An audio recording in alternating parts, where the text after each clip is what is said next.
Hey there all you true blue believers and Sega fanatics alike, DA Sonic fan here with a late update, but an update nonetheless. Before I get into this is possibly leaks. We haven't been able to prove them so far, so before I even get into the video, I'm warning anybody now that wants to keep a clean slate and avoid spoilers completely to, well, click off. It's your final warning.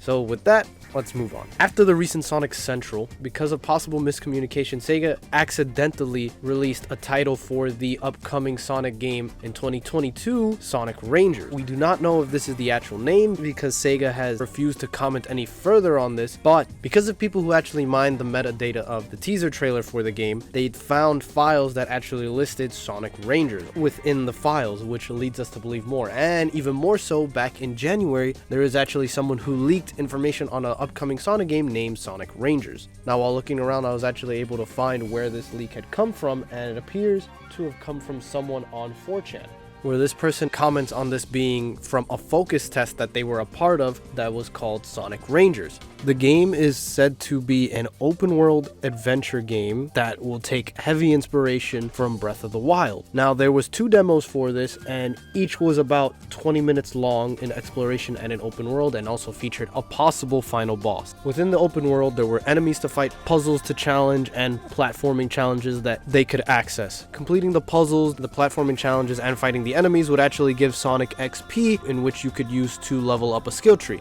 In this skill tree, you could get special abilities, much like in games like Sonic Unleashed, one of which was called the spin cycle, where Sonic will spin around leaving a trail behind him. Any enemies within the circle will then be attacked. It is also believed that this spin cycle is the thing that Sonic does within the teaser trailer, but we still have to see. Moving on, Lock-On is said to be returning, and there will be bosses spread throughout this open world which give you orbs, in which you then use to unlock portals to go into this cyberspace. Now, the cyberspace is described as a generation style, so most likely boost gameplay. Completing these fast enough would grant the player a Chaos Emerald. There also seems to be comments on the combat being a little bit more button mashy, as they described it, and I'm wondering if that's going to be something like how Shadow would be able to fight in Shadow the Hedgehog, where you actually had combos, right, outside of the homing attack, where he could do like punches and stuff like that, or even something similar to, well, Shadow again, how he's able to do consecutive attacks after doing his homing attacks in Sonic 06. It is later said that once you gather all the emeralds, you would bring the emeralds to a tree to then unlock more areas in the open world that are hidden by a thick fog.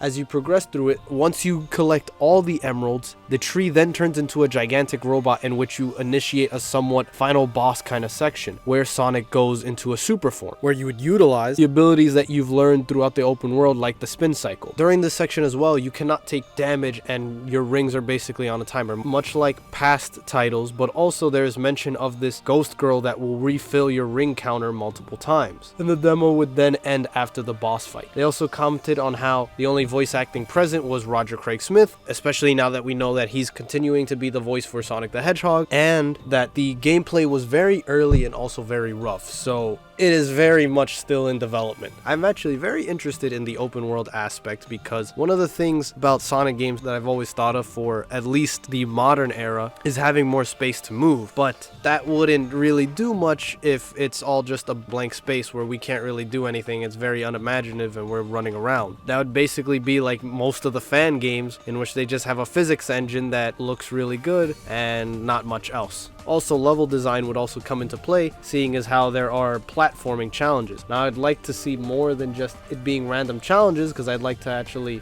get like a kick out of exploring. And I'm also wondering about how the level design will actually work, because within the press release that Sega had after the Sonic Central, they said that the team that is developing the game is the same teams that worked on Sonic Generations and Sonic Forces. And thinking back to Sonic Forces level designs, I'm getting a little PTSD. I don't really have any expectations. I just expect a good looking game and some fun things to do as Sonic, not much else. One thing I'm actually kind of curious on is this ghost girl, because the only time I can think of a ghost girl and Sonic the Hedgehog is actually the Night of the Werehog short by the Marzo staff. This ghost girl is actually one of the characters I very much like for Sonic, because she was just an interesting character, much like the character Shara from Sonic and the Secret Rings. Both characters that I would love to see appear in more titles, as it seems that we're moving away from past characters, and I'd love to see more inclusion of past characters in the game. Only time will tell. I'm not really holding this game to any expectations. I'm just hoping that it will be fun to play. So yeah, that's pretty much it for now. If you like this video, leave a like and a comment, and with that, peace out.